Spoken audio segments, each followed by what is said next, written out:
S, ಈಗ ಮತ್ತೊಂದು breaking news. ಇದಾಯಿತು. ಕನ್ನಡಿಗರಿಗೆ ಮೀಸಲಾತಿ ಕಾಯ್ದೆ ಏನು ಬಹಳ ದೊಡ್ಡ ಮಟ್ಟದಲ್ಲಿ ಚರ್ಚೆ ಆಗ್ತಾ ಇತ್ತು. ಕನ್ನಡಿಗರಿಗೆ ಕೆಲಸ ಸಿಗಬೇಕು ಅಂತೇಳಿ ಚರ್ಚೆ ಆಗ್ತಾ ಇತ್ತು.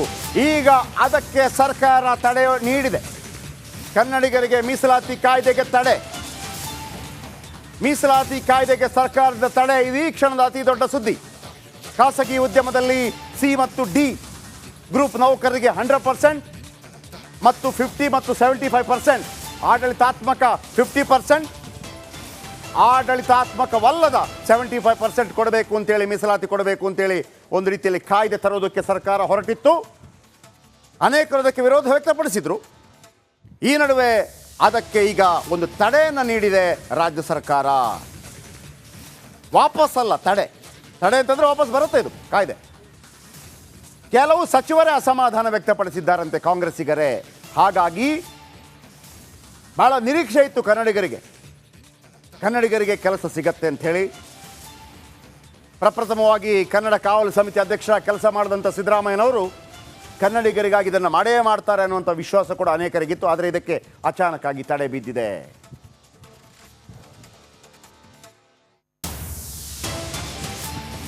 ಇದು ಈ ಕ್ಷಣದ ಅತಿ ದೊಡ್ಡ ಬ್ರೇಕಿಂಗ್ ನ್ಯೂಸ್. ಬನ್ನಿ ಹಾಗಿದ್ರೆ, ಏನಿದು ಕನ್ನಡಿಗ ಸಾರ್ವಭೌಮ ಮಸೂದೆ? ಕರ್ನಾಟಕ ರಾಜ್ಯ ಉದ್ಯೋಗ ಮಸೂದೆ 2024 ಮಂಡನೆ. ಈಗ ಇದಕ್ಕೆ ತಡೆ ಕೊಟ್ಟಿದ್ದಾರೆ.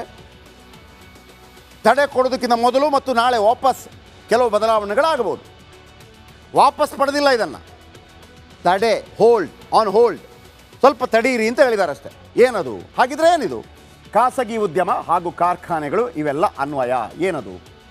ಆಡಳಿತಾತ್ಮಕ ಉದ್ಯೋಗಗಳಲ್ಲಿ 50% ಮೀಸಲಾತಿ. ಒಂದು ಕಂಪನಿ ಇದ್ದರೆ ಅದರಲ್ಲಿ ಆಡಳಿತಾತ್ಮಕ ಎಕ್ಸಿಕ್ಯೂಟಿವ್ ಪೋಸ್ಟಲ್ಲಿ 50% ಕನ್ನಡಿಗರಿಗೆ ಕೊಡಬೇಕು.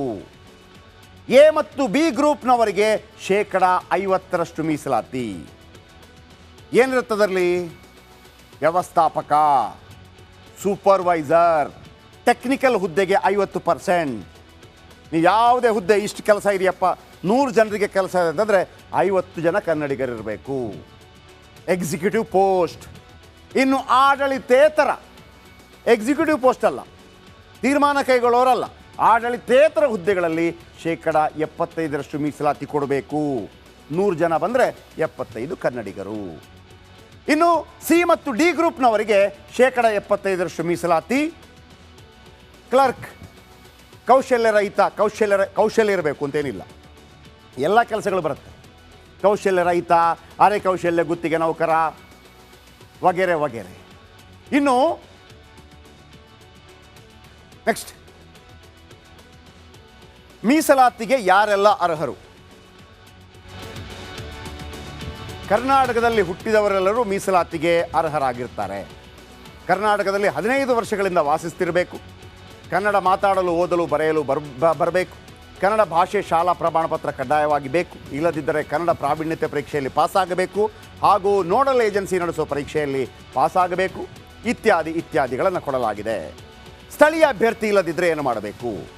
ಈಗ ಒಂದು 100 ಜಾಬ್ ಇದೆ. 100 ಜಾಬಲ್ಲಿ 75% ಅಂತಂದರೆ 75% ಕನ್ನಡದವರಿಲ್ಲ, ಬೇರೆಯವರು ಇದ್ದಾರೆ. ನಿಯಮದಷ್ಟು ಸ್ಥಳೀಯ ಅಭ್ಯರ್ಥಿಗಳು ಇಲ್ಲದಿದ್ದರೆ ಏನು ಮಾಡಬೇಕು?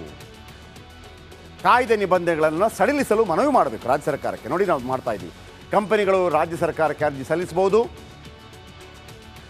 ಆಮೇಲೆ ನಿಯಮ ಉಲ್ಲಂಘನೆ ಮಾಡಿದರೆ ಏನು ಮಾಡಬೇಕು? ಕೈಗಾರಿಕೆ, ಕಾರ್ಖಾನೆ, ಕಂಪನಿ ನಿಯಮ ಉಲ್ಲಂಘಿಸಬಹುದು.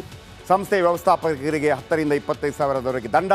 ಹಾಗೂ ದಂಡ ಹಾಕಿದ ನಂತರ ನಿಯಮ ಉಲ್ಲಂಘನೆ ಮಾಡಬಾರದು. ನಿಯಮ ಉಲ್ಲಂಘನೆ ಮುಂದುವರೆದರೆ ಮತ್ತಷ್ಟು ದಂಡ ಫಿಕ್ಸ್ ಆಗುತ್ತೆ. ನಂತರ ದಿನಕ್ಕೆ ₹100ವರೆಗೆ ದಂಡ ವಿಸ್ತರಣೆ ಮಾಡಲಾಗುತ್ತೆ. ಇದಕ್ಕೆ ಯಾಕೆ ವಿರೋಧಗಳು ವ್ಯಕ್ತವಾಯಿತು? ಬನ್ನಿ ನೋಡೋಣ. ಇದಕ್ಕೆ ಯಾಕೆ ವಿರೋಧಗಳು ವ್ಯಕ್ತವಾಯಿತು? ಈಗ ನೋಡಿ, ವಿಶೇಷವಾಗಿ ಸಿ ಮತ್ತು ಡಿ ದರ್ಜೆ 100% ಕೊಡಬೇಕು ಅಂತೇಳಿ. ಸಿ ಮತ್ತು ಡಿ ದರ್ಜೆ ಅಂದರೆ ದೊಡ್ಡ ದೊಡ್ಡ ಹುದ್ದೆ ಅಲ್ಲ, ಅದು ಸಣ್ಣ ಪುಟ್ಟ ಹುದ್ದೆಗಳಾಗಿರುತ್ತೆ. ಕ್ಲರ್ಕು, ಮತ್ತೊಂದು ಮಗದೊಂದು, ಇದರಲ್ಲಿ ಕೊಡಬೇಕು. ಇದಕ್ಕೆ ವಿರೋಧ ವ್ಯಕ್ತವಾಗ್ತಾ ಇದೆ. ಏನು? ಕರ್ನಾಟಕ ರಾಜ್ಯ ಉದ್ಯೋಗ ಕುರಿತು ಪರ ವಿರೋಧದ ಚರ್ಚೆ ನಡೀತಾ ಇದೆ. ಉದ್ಯಮಿಗಳಾದ ಮೋಹನ್ ದಾಸ್ ಪೈ, ಕಿರಣ ಮಜುಮ್ದಾರ್ ಶಾ ಮಸೂದೆಗೆ ವಿರೋಧ ವ್ಯಕ್ತಪಡಿಸಿದ್ದಾರೆ. ಇದು ಸಂವಿಧಾನ ವಿರೋಧಿ ನಡೆ ಎಂದು ಉದ್ಯಮಿ ಮೋಹನ್ ದಾಸ್ ಪೈ ಕಿಡಿಕಾರಿದ್ದಾರೆ. ಇಡಿ ಇಕ್ಕಳಕ್ಕೆ ಸಿಲುಕಿ ಮಾಜಿ ಸಚಿವ ಬಿ ನಾಗೇಂದ್ರ ಸಿಲುಕಿದ್ದಾರೆ. 89 ಕೋಟಿ ಎಸ್ಟಿ ಸಮುದಾಯದ ಹಣ ಬಾರ್ಗಳಿಗೆ ಹೋಗಿತ್ತು. ನಾವೇನು ಅಂದ್ಕೊಂಡ್ವಿ? ಬಾರ್ ಮಾಲೀಕರಿಗೆ ದುಡ್ಡನ್ನು ಕೊಟ್ಟು ಅದು ಎನ್ಕ್ಯಾಶ್ ಮಾಡ್ಕೊಳ್ಳೋದು ಅಂತೇಳಿ. 89 ಕೋಟಿ ದುಡ್ಡಿರುತ್ತೆ, 18 ಅಕೌಂಟ್ಗಳಿಗೆ ಹೋಗುತ್ತೆ, 18 ಅಕೌಂಟಿಂದ ಬೇರೆ ಬೇರೆ ಅಕೌಂಟಿಗೆ ಹೋಗುತ್ತೆ, ಅಲ್ಲಿಂದ ದುಡ್ಡು ಖರೀದಿ ಮಾಡ್ತಾರೆ, ಅಂದರೆ ಕ್ಯಾಶ್ ಮಾಡ್ಕೊಂಡು ಬರ್ತಾರೆ, ಚುನಾವಣೆಗೆ ಬಳಕೆ ಆಗುತ್ತೆ. ಆದರೆ ಅಕ್ರಮ ಹಣ ವರ್ಗಾವಣೆ ಕೇಸ್ ಹಾಕಿದ ಇಡಿ ಬರೋಬ್ಬರಿ 89 ಕೋಟಿ 62 ಲಕ್ಷದ ಸೀಕ್ರೆಟ್ ಇದೀಗ ಬಯಲಾಗಿದೆ. 4 ರಾಜ್ಯ 23 ಪ್ರದೇಶಗಳ ಮೇಲೆ ಇಡಿ ರೇಡ್ ಮಾಡಿದೆ. 90 ಕೋಟಿ ಕಾಸು 18 ನಕಲಿ ಅಕೌಂಟ್ಗಳಿಗೆ ಶಿಫ್ಟ್ ಆಗಿದೆ. ಇದೆಲ್ಲ ಕೇಳಿರುವಂಥದ್ದು. ಆಂಧ್ರ ತೆಲಂಗಾಣದಲ್ಲಿ ಸೃಷ್ಟಿಯಾಗಿದ್ದು ನಕಲಿ ಅಕೌಂಟ್. 18 ಅಕೌಂಟ್ಗಳಿಂದ ನಕಲಿ ಶೆಲ್ ಖಾತೆ ಅಂದರೆ ಸಣ್ಣ ಸಣ್ಣ ಖಾತೆಗಳಿಗೆ. ನಿಮ್ಮದು ಒಂದು ಖಾತೆ ಇದ್ದರೆ ಅದು ಶೆಲ್ ಖಾತೆಗಳಿಗೆ ವರ್ಗ ಆಗುತ್ತೆ. ವಾಲ್ಮೀಕಿ ನಿಗಮದ ಹಣ ಚುನಾವಣೆಗೆ ಬಳಕೆಯಾಗಿದೆ ಅಂತ ಇಡಿ ಹೇಳಿದೆ. ವಾಲ್ಮೀಕಿ ನಿಗಮದ ಹಣ ಬಾರ್ಗಳಿಗೆ ವರ್ಗಾವಣೆಯಾಗಿದೆ. ಅದರ ಬದಲು ಕ್ಯಾಶು ತಗೊಂಡಿದ್ದಾರೆ, ಎಣ್ಣೆನೂ ತಗೊಂಡಿದ್ದಾರೆ. ಹಣಕ್ಕೆ ಪರ್ಯಾಯವಾಗಿ ಎಣ್ಣೆ ಕೊಟ್ಟ ಬಾರ್ ಮಾಲೀಕರು ಕ್ಯಾಶು ಕೊಟ್ಟಿದ್ದಾರೆ. ಯಾಕಂದರೆ ಎಣ್ಣೆಗೆ ಬಳಕೆಯಾಗಿದೆ ಅಂತ ಇಡಿ ಹೇಳಿದೆ. ಆ ಮದ್ಯ ಚುನಾವಣೆಗೆ ಬಳಕೆ ಮಾಡಲಾಯ್ತಾ? ಅಷ್ಟೇ ಅಲ್ಲ, ವಾಲ್ಮೀಕಿ ನಿಗಮದ ಹಣದಲ್ಲಿ ಕಾರ್ ಖರೀದಿ ಮಾಡಲಾಗಿದೆ, ಗೊತ್ತಿರುವಂಥ ವಿಚಾರ. ಆದರೆ ಈಗ ಹೇಳ್ತಾ ಇದೆ ಇಡಿ, ಹೌದು, ವಾಲ್ಮೀಕಿ ನಿಗಮದ ಹಣ ಚುನಾವಣೆಗೆ ಬಳಕೆಯಾಗಿದೆ, ಚುನಾವಣೆ ವೇಳೆ ಹಂಚುವಂಥ ಎಣ್ಣೆ ಖರೀದಿಗೆ ಬಳಕೆಯಾಗಿದೆ.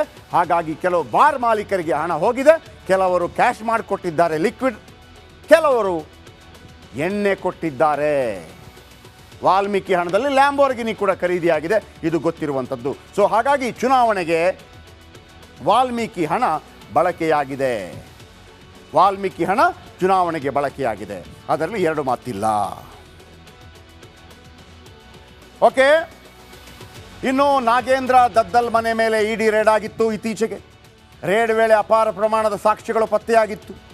ವಾಲ್ಮೀಕಿ ನಿಗಮದ ಹಣ ಲೋಕಸಭಾ ಎಲೆಕ್ಷನ್ಗೆ ಬಳಕೆಯಾಗಿದೆ ಅಂಥೇಳಿ ಈಗ ಇಡಿ ಮಾಧ್ಯಮ ಪ್ರಕಟಣೆ ಹೊರಡಿಸಿದೆ. ಸ್ಫೋಟಕ ಮಾಹಿತಿ ಹೊರಗಡವಿದ ಇಡಿ ಅಧಿಕಾರಿಗಳು ST ಮಕ್ಕಳ ಸ್ಕಾಲರ್ಶಿಪ್ ಹಣ ಎಣ್ಣೆ ಖರೀದಿಗೆ, ST ಸಮುದಾಯದ, ವಿಶೇಷವಾಗಿ ವಾಲ್ಮೀಕಿ ಸಮುದಾಯದ ರೈತರ ಪಂಪ್ಸೆಟ್ ಹಣ ಎಣ್ಣೆಗೆ, ಬಿ ನಾಗೇಂದ್ರ ಆಪ್ತರೆ ಹಣ ವರ್ಗಾವಣೆಯಲ್ಲಿ ಭಾಗಿಯಾಗಿದ್ದಾರೆ.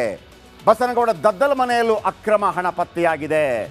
ಒಟ್ಟಾರೆ ಒಂದೇ ವೀಕ್ಷಕರೇ, ಈ ದುಡ್ಡು ಎಲ್ಲಿ ಹೋಯ್ತು, ಇವರೇ ತಿಂದ್ರ ಅಂತಿತ್ತು. ಡೌಟ್ ಇದ್ದದ್ದು ಚುನಾವಣೆಗೆ ಬಳಕೆಯಾಗಿದೆ ಅಂಥೇಳಿ. ಚುನಾವಣೆಗೆ ಬಳಕೆಯಾಗಿದೆ, ಅದು ಕೂಡ ಎಣ್ಣೆ ಖರೀದಿಗೆ ಬಳಕೆಯಾಗಿದೆ ಅನ್ನೋದು ಈಗ ಸಾಬೀತಾಗಿದೆ.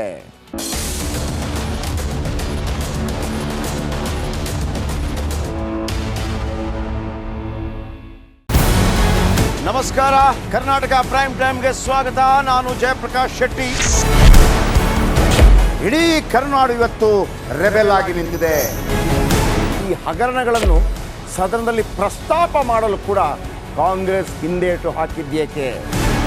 ನಿಮ್ಗೆ ಸಂಬಳ ಅದಕ್ಕೆ, ನಿಮಗೆ ವಾಹನ ಅದಕ್ಕೆ, ನಿಮಗೆ ವೆಪನ್ ಅದಕ್ಕೆ, ನೀವು ಅದನ್ನು ಸೆರೆ ಹಿಡಿಬೇಕಾಗಿದೆ. ನೀವು ವಿದ್ಯುತ್ ಬರ ಇದೆ ಅಂತ ಹೇಳ್ತಾ ಇದ್ದೀರಿ, ಎಲ್ಲಿ ಬರ ಇದೆ ನೀವು ಹೇಳಬೇಕು. ಪಾಕಿಸ್ತಾನ್ ಆಕ್ಯುಪೈಡ್ ಕಾಶ್ಮೀರ್ ಅದು ಎಂದೆಂದಿಗೂ ನಮ್ಮದು. 40 ಮೆಷಿನ್ಗಳು ತಂದಿತ್ತು ನೋಟ್ ಎಣಿಸುವುದಕ್ಕೆ, ಅದೇ ಹಾಳಾಯಿತು. ಮಥುರಾದ ಗಲಾಟೆ ಇದೆಯಲ್ಲ, ಅದು ಸ್ಥಳೀಯವಾಗಿ ಕೂತು ಪರಿಹರಿಸಬಹುದಾದಂಥ ಕಾನೂನಿದೆ. ಗ್ಯಾರಂಟಿ ಯೋಜನೆಯಿಂದ ನಷ್ಟ ಆಗಿದೆ, ಲಾಭ ಆಗಿದೆ, ದಯವಿಟ್ಟು ಹೇಳಿ.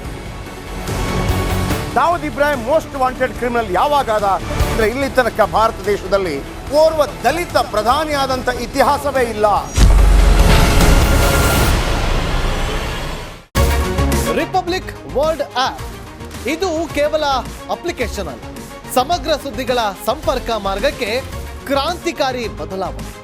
ರಿಪಬ್ಲಿಕ್ ವರ್ಲ್ಡ್ ಆಪ್ ಕೇವಲ ಸುದ್ದಿ ಅಪ್ಲಿಕೇಶನ್ ಅನ್ನ ಪರಿಚಯ ಮಾಡ್ತಾ ಇಲ್ಲ, ಬದಲಾಗಿ ಡಿಜಿಟಲ್ ಸುದ್ದಿ ಬಳಕೆಯ ಹೊಸ ಯುಗಕ್ಕೆ ನಾಂದಿ ಹಾಡ್ತಾ ಇದೆ.